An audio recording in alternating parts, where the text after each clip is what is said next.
সকলোকে নমস্কাৰ জনাই আজি এটা কথা আলোচনা কৰিব বিচাৰিছোঁ যে আপোনালোকে নিশ্চয় গমেই পাইছে ৫,৫৫০ আৰু ৪,৫০০ যি LPUP নিযুক্তি প্ৰক্ৰিয়া 10 অক্টোবৰত দিব গৈ আছে। সেই সন্দৰ্ভত আপোনালোকৰ মনত বিভিন্ন প্ৰশ্ন উদয় হৈছে বা এই সন্দৰ্ভত আপোনালোকৰ আগত এটা কথা উপস্থাপন কৰিব বিচাৰিছোঁ যে আপোনালোকে ২৫ আৰু ২৬ বৰ্ষৰ অসম বাজেটখন সম্পূৰ্ণ অধ্যয়ন কৰিলে আপোনালোকে গম পাব যে আপোনালোকে নিযুক্তিৰ প্ৰকাশিত বিজ্ঞাপনখনৰ তালিকাৰ ক্ৰমিক নং 4টো চাব।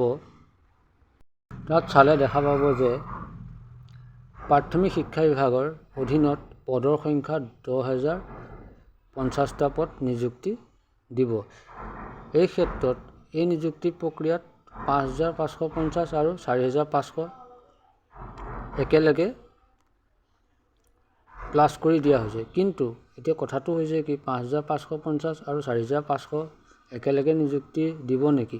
এই সন্দৰ্ভত আপোনালোকৰ এটা কনফিউজন মই ক্লিয়াৰ কৰিব বিচাৰিছোঁ যে আপোনালোকে বাজেটখন পঢ়িলে গম পাব যে বাজেটখনৰ 194 যিটো পইণ্ট তাত লিখা আছে যে আগন্তুক বিত্তীয় বৰ্ষত আমি ৫,৫৫০ গৰাকী নতুন শিক্ষক নিয়োগ কৰিম।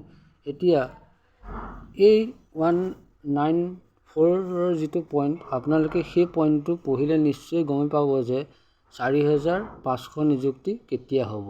এতিয়া আগন্তুক বিত্তীয় বৰ্ষ বুলি লিখাৰ লগে লগে ৫,৫৫০ গৰাকী শিক্ষকক প্ৰথম নিযুক্তি দিবনে বা একেলগে ৪,৫০০কো দিয়া হ'ব। কিন্তু এই পইণ্টটো পঢ়িলে এটা কথাই জানিব পাৰি যে ৫,৫৫০ গৰাকী শিক্ষক নিযুক্তি দিয়াৰ পিছতে ৪,৫০০ৰ ভেৰিফিকেশ্যন তথা নিযুক্তি প্ৰক্ৰিয়াৰ প্ৰাৰম্ভিক যি কাৰ্য পন্থা হাতত ল'ব।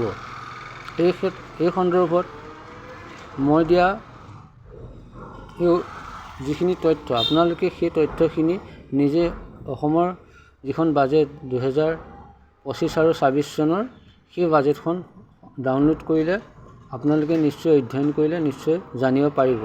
কিন্তু অসম চৰকাৰ এটা নিজাববীয়া সিদ্ধান্ত হ'বও পাৰে, কেতিয়াবা কি হয় একেলগে নিযুক্তি দিবও পাৰে। ইয়াকে কৈ মই ধন্যবাদ জনাই আপোনালোকে নিশ্চয় বাজেটখন এবাৰ অধ্যয়ন কৰিব।